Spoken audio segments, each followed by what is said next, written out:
নমস্কার বন্ধুরা, আমার বৃষ্টিপর্ণা চ্যানেলে আপনাদের স্বাগত। আজ আমি চলে এসেছি সরু চাকলি পিঠের একটা রেসিপি নিয়ে। এই সরু চাকলি পিঠে এত সুন্দর খেতে হয়, সাদা ধপধপে আর দারুণ খেতে, আর সাথে যদি থাকে নলেন গুড় তাহলে তো আর কথাই নেই। এই সরু চাকলি পিঠে খুব সহজ, আমি আপনাদের সেই সহজ পদ্ধতিটাই বলবো। চলুন তাহলে রেসিপিটি দেখে নেওয়া যাক। আমি এখানে সকালবেলা এই রকম এক বাটি চাল, ভাতের যে চাল সেই চাল ভিজিয়ে রাখলাম। এবার এটা বিকাল অবধি ভিজবে প্রায় 4-5 ঘন্টা। আর আমি এখানে অল্প একটু বিউলির ডাল নিলাম, অল্প সামান্য একটু বিউলির ডাল, এটাও আমি ধুয়ে ভালো করে এটা জলে ভিজিয়ে এটা ভিজতে দিয়ে দেবো ওই একই সময় মতো। দেখুন চাল আর ডাল আমি ভিজতে দিয়ে দিয়েছি। এবার চাল ডাল ভিজে গেছে, দেখুন বিকালবেলা এটা আমি করব, তো বিকালবেলা দেখছি চাল ডাল আমার ভিজে গেছে। এবার এটাকে ভালো করে জল ঝরিয়ে আমি মিক্সির জারেতে বেটে নেব। দেখুন একদম পরিষ্কার ভালো হয়ে গেছে। এবার চাল আর অল্প যে বিউলির ডালটা ভিজে গেছে সেইটা আমি একটা মিক্সির জারে নিয়ে নিলাম। নিয়ে এটা সামান্য জল দিয়ে আমি এটা পেস্ট করে নেব। দেখুন এবার যে পেস্টটা হয়েছে তাতে আমি সাদা নারকেল কিছুটা কুচিয়ে রেখেছি, তো সেই নারকেল অল্প সামান্য দেব, খুব বেশি দেব না, যেহেতু সরু চাউলির যেটা করব ব্যাটারটা সেটা খুব একটা বেশি হবে না। দেখুন এই ঘনত্বে আমার এসে গেছে, কিন্তু এই ঘনত্বে থাকলে আমার হবে না। এটাকে আমি আরও পাতলা করে নেব। এই যে পাতলাটা আছে এটাকেও আমি জল দিয়ে আরও পাতলা করে নেব, সামান্য একটু নুন দেব, দিয়ে এটা ভালো করে একটু গুলিয়ে নেব। এবার আমি একটা ফ্রাইং প্যান বসিয়ে নিচ্ছি এই দিকে গ্যাসের উনুনে। তাতে আমি আগে একটু তেল দিয়ে দিলাম, দিয়ে তারপরে একটু জলের ছিটা দিয়ে দেব। এতে কি হয়, এতে ধোসা বলুন বা এরকম সরু চাউলি পিঠে বলুন সেটা ভালো করে উঠে যায়। এখনকার আগে এটা হতো, এখন তো সবই ফ্রাইং প্যান ননস্টিকের, তো এমনিই উঠে যায়। তবুও এটা করে দিলে কি হয়, সহজেই উঠে যায়।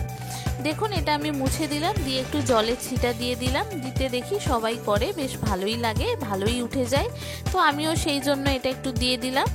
দিয়ে এবার আমি একটা ছোট মেজারমেন্ট কাপ নিয়েছি, সেই মেজারমেন্ট কাপে ছোট কাপে একটু পাতলা দেখুন পুরোটা দিয়ে দিলাম। দিয়ে এবার এটা হতে দেব। এটা ধিমো গেছে, মানে একদম সিমে হবে, খুব বেশি জোরে এটা হলে হবে না। বন্ধুরা রেসিপিটি যদি ভালো লাগে তাহলে আমার চ্যানেলটিকে সাবস্ক্রাইব ও ফলো করে দেবেন, আর পাশের থাকার বেল আইকনটি অবশ্যই অন করে দেবেন।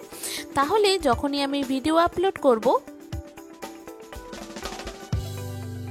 আপনাদের কাছে নোটিফিকেশন চলে আসবে। আর ভিডিওটি দেখতে দেখতে একটা লাইক ও শেয়ার করে দেবেন।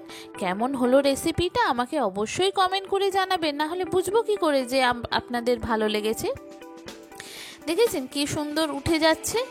আর আমার মা বলে এই সরু চাউলি পিঠেতে বিউলির ডাল দিলে খুব ভালো হয়, এক তো তাড়াতাড়ি উঠে যায় আর এটা খেতেও খুব সুস্বাদু হয়। সেই জন্য চালের সঙ্গে আমি অল্প কিছুটা বিউলির ডালও ভিজিয়ে দিয়েছিলাম। আর নারকেল দিলে তো ভালোই লাগে, সেই জন্য অল্প নারকেল আমি এর সঙ্গে একদম বেটে দিলাম, দিয়ে এটা করে দিলাম। দেখলেন কি সুন্দর উঠে গেল। আর আমি একটা বেগুনের মুখটা নিয়েছি, সেই বেগুনের মুখটা দিয়ে একটু তেল ব্রাশ করে দিচ্ছি, দিয়ে এবার পরপর করে আমি এক এক করে সব কটা এরকম করে নেব।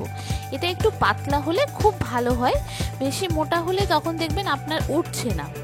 এটা আমি পাতলা করে নিয়েছি, নিয়ে দেখুন আমি এক এক করে সব এরকম উঠে যাচ্ছে, এক এক করে আমি এরকম সব এক এক তুলে নিলাম। এত সুন্দর খেতে হয় এই শীতের মরশুমে সাদা ধপধপে সরু চাউলি পিঠে, আর সঙ্গে যদি থাকে নলেন গুড় তাহলে তো আর কথাই নেই, মানে পুরো জমে যায় ঠান্ডায়, মানে একদম কি বলবো আপনাদের। তো দেখুন আমি পিঠেটা নিয়ে নিলাম, এবার একটু নলেন গুড় দেব, দিয়ে সার্ভ করলেই রেডি। এত সুন্দর সরু চাউলি পিঠেটা খেতে হয়েছে আপনাদের কি বলবো। একবার এইভাবে ট্রাই করে দেখুন সরু চাউলি পিঠে নলেন গুড়ের সাথে, এরকম ঝোলা নলেন গুড় আর সাথে সরু চাউলি পিঠে, আহা দারুণ খেতে। আগে না খেয়ে থাকলে এইভাবে সরু চাউলি পিঠে একবার ট্রাই করে দেখুন। এগুলো সবই আমার মায়ের থেকে দেখা। আমার মা এইভাবে করতো।